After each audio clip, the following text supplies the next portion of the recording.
ختم نبوت زندہ باد، ختم نبوت زندہ باد، ختم نبوت زندہ باد۔ پچھلے کئی سالوں سے تقریباً 15 برس سے ہندوستان کے اندر ایک نیا فتنہ رونما ہوا ہے جس کا نام ہے شکیل ابن حنیف۔ یہ فتنہ اتنا خطرناک ہے کہ جو شخص اس فتنے کا شکار ہوا وہ اسلام سے ہاتھ دھو بیٹھا۔ اس فتنے کے متعلق کچھ بنیادی معلومات پیش کرنے کے لیے میں دعوت مکالمہ دوں گا سفیان اور اس کے اعوان کو۔ السلام علیکم ورحمۃ اللہ وبرکاتہ۔ وعلیکم السلام ورحمۃ اللہ وبرکاتہ۔ کیا بھائی خیریت سے ہیں آپ؟ کیا خیریت؟ ہمیں خیریت کیسے ہوگی؟ ساری دنیا تباہی و بربادی کی طرف جا رہی ہے، ہر طرف مسلمان پریشانی کا شکار ہے۔ ہمارے نبی صلی اللہ علیہ وسلم نے قیامت سے متعلق جو پیشین گوئیاں بیان فرمائی ہے وہ سب کے سب پوری ہو گئی ہیں، اور آپ نے یہ بھی ارشاد فرمایا تھا کہ جھوٹ، زنا، چوری، غیبت، والدین کی نافرمانی اور گناہ عام ہو جائیں گے تو دجال آئے گا۔ تو بھائی صاحب یہ سارے گناہ تو عام ہو چکے ہیں، اور ہم یہ بھی دیکھ رہے ہیں کہ ہر جگہ مسلمان پریشانی کے عالم میں، تو اس کا مطلب ہے کہ دجال آ چکا ہے۔ ہاں آپ نے صحیح پہچانا۔ کیوں آپ کو پتا نہیں؟ کہاں ہے دجال؟ امریکہ، فرانس ہی تو حقیقت میں دجال ہے۔ امریکہ، فرانس؟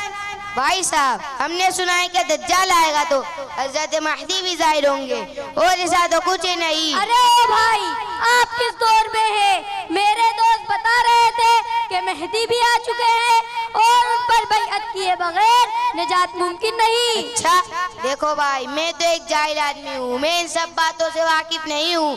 ہم اپنے مسجد کے امام صاحب پر چلتے ہیں، وہ عالم مفتی ہے، یقیناً انہیں سب باتوں کا علم ہوگا۔ نہیں نہیں، وہاں جانے کی کوئی ضرورت نہیں ہے۔ کیوں؟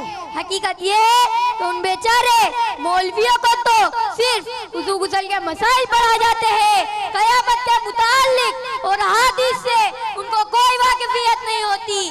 یہ بیچارے کیا جانے، اس لیے وہاں جانا میں تو بیکار سمجھتا ہوں۔ دیکھیے بھائی ایک بات میں آپ کو صاف بتلا دوں، میں کوئی عالم نہیں ہوں، اور دوسری بات کہ کوئی بھی کام ہو اسے امام صاحب سے پوچھے بغیر نہیں کرتا، اور پھر اتنے عام مسئلے میں اپنے امام کو واقف کیے بغیر میں آپ کی کوئی بات نہیں سنوں گا، اور جب آپ کی بات حق ہے تو چلنے میں کیا حرج ہے؟ ہو سکتا ہے ان کے لیے بھی ہدایت کا سبب بن جائے اگر ہدایت پر نہ ہو۔ ٹھیک ہے چلو چلتے ہیں۔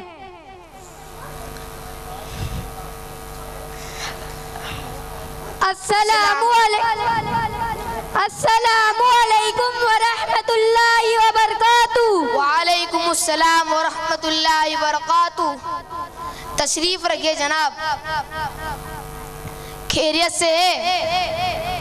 جی بس اللہ کا شکر ہے اور آپ کی دعا ہے۔ ریحان کہیے کیسا آنا ہوا؟ حضرت ایک بڑا اہم مسئلہ درپیش ہے، یہ میرے دوست ہیں، ان کا کہنا ہے کہ مہدی کا ظہور ہو چکا ہے، اسی لیے میں نے آپ کے پاس لایا۔ اچھا کہاں ہے مہدی؟ ساری دنیا میں حالات عجیب و غریب نظر آ رہے ہیں، ہر طرف۔ ارے بھائی میں جو سوال کر رہا ہوں اس کا جواب دیجئے نا، مہدی کہاں ہے؟ میں وہی بتانے جا رہا ہوں، پہلے میری بات تو سنیے۔ آپ ساری بات جانے دیجئے، میں صرف آپ سے ایک ہی سوال کرتا ہوں کہ مہدی کا نام کیا ہے؟ محمد شکیل بن حنیف۔ اچھا آپ صلی اللہ علیہ وسلم نے فرمایا ہے یواتی اسمہ اسمی و اسم ابیہ اسم ابی، ان کا نام میرے نام کے مطابق اور ان کی ولدیت بھی بالکل میری ولدیت کے مطابق ہوگی، یعنی ان کا نام بعینی محمد اور والد کا نام عبداللہ ہوگا، جبکہ آپ نے جس مدعی کا ذکر کیا ہے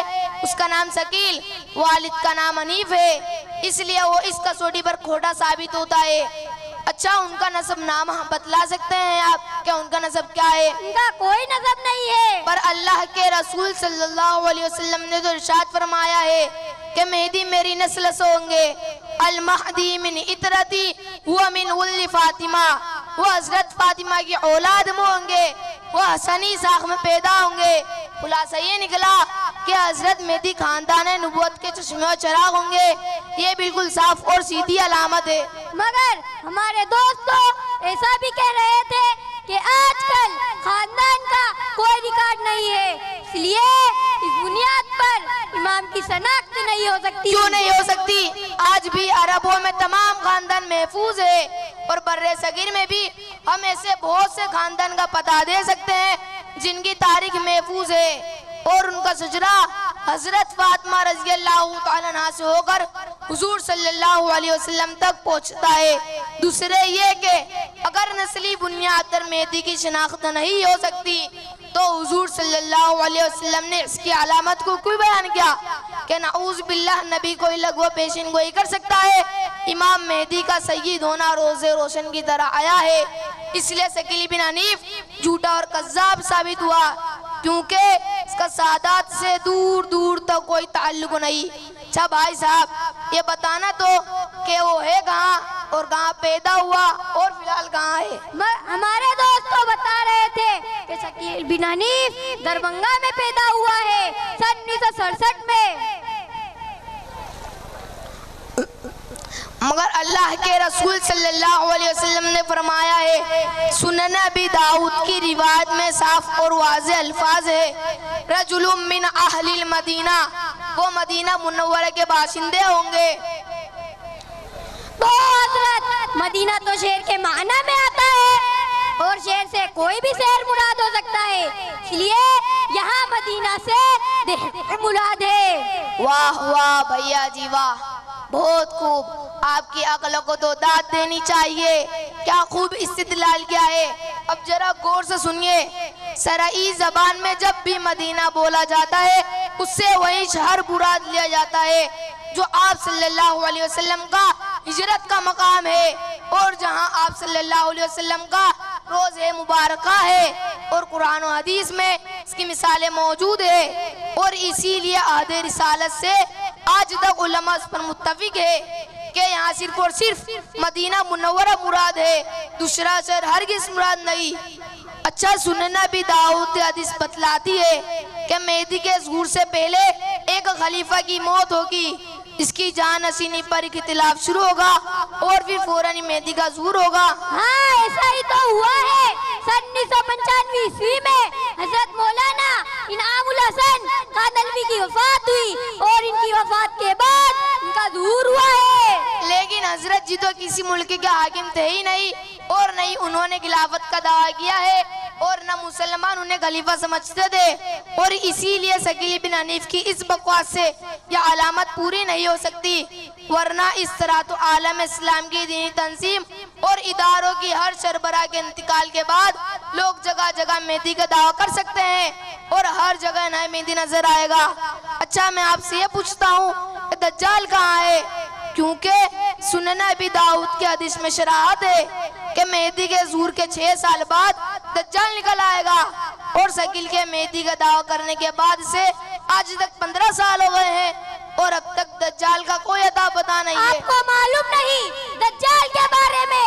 ارے امریکہ فرانس بھی تو دجال ہے۔ ایسے کیسے ہو سکتا ہے؟ نبی اکرم صلی اللہ علیہ وسلم نے تو دجال کو انسان بتلایا ہے، اس کی نسل، قوم، جسمانی حلیہ اور شعبت بازی کی مکمل تفصیل بیان کی ہے۔ اگر آپ امریکہ و فرانس کو دجال بتلا رہے ہیں تو اس کی کوئی دلیل دیجئے۔ اصولی طور پر صحاح ستہ سے ایسی حدیث دکھانی ہوگی جس میں آپ صلی اللہ علیہ وسلم نے کسی ملک کو دجال کہا ہو۔ صحیح بخاری کے حدیث میں ہے کہ دجال دمشق میں آ کر حضرت مہدی کا معاشرہ کرے گا، تو ان کی مدد کے لیے آسمان سے حضرت عیسیٰ علیہ السلام اتریں گے، اور مسلمانوں کے ساتھ وہ دجال کا تعاقب کر کے اسے اسرائیل میں جا کر قتل کریں گے۔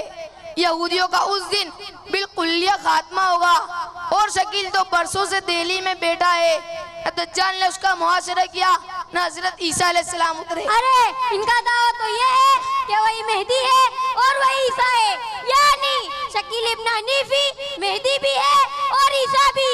ایک ہی آدمی مہدی بھی ہو اور عیسیٰ بھی کیسے ہو سکتا ہے؟ جبکہ حدیث میں دونوں کی الگ الگ علامتیں موجود ہیں، اور سوانحہ کا بیان کیا ہے، اور پھر حضرت عیسیٰ علیہ السلام تو بنی اسرائیل کے خاندان میں سے ہے، ان کی ولادت فلسطین میں ہوئی، اور جبکہ ثقیل بن حنیف دربھنگہ بہار میں پیدا ہوا ہے، اور حضرت عیسیٰ علیہ السلام کا کوئی باپ نہیں۔ اس لیے وہ ماں کی طرف منسوب ہے، اور جبکہ ثقیل کا باپ موجود ہے اس کا نام حنیف ہے۔ اور حضرت عیسیٰ علیہ السلام نے تو دودھ پینے کی عمر میں ہی اپنی قوم سے معجزانہ گفتگو کی، کیا وہ حضرت ادا کر سکتے ہیں؟ حضرت عیسیٰ علیہ السلام تو بہت خوبصورت اور گورے چٹے ہیں، اور یہ ثقیل بن حنیف منہ کا چھوٹا اور رنگ کا پکا ہے۔ کہاں حضرت عیسیٰ علیہ السلام، کہاں ہے ثقیل بن حنیف؟ بہت ہی اچھا ہوا حضرت، اور بڑی خوشی ہوئی آپ سے ملاقات کر کے۔ میں آپ کا اور آپ کے مقتدی کا بہت ہی احسان مند ہوں۔ آپ کی وجہ سے میں ان مکاروں اور قذابوں کی گرفت میں آنے سے بچ گیا۔ ان کے ایسے اور بھی بہت سے دعوے ہیں جو یقیناً غلط جھوٹے ہوں گے۔ اللہ نے میرے ایمان کی حفاظت فرمائی، اللہ تعالیٰ ہم سب کے ایمان کی حفاظت فرمائے، آمین ثم آمین۔ انشاءاللہ پھر ملاقات ہوگی۔ السلام علیکم ورحمۃ اللہ وبرکاتہ۔ وعلیکم السلام ورحمۃ اللہ وبرکاتہ۔ اب اس کے بعد میں دعوت دوں گا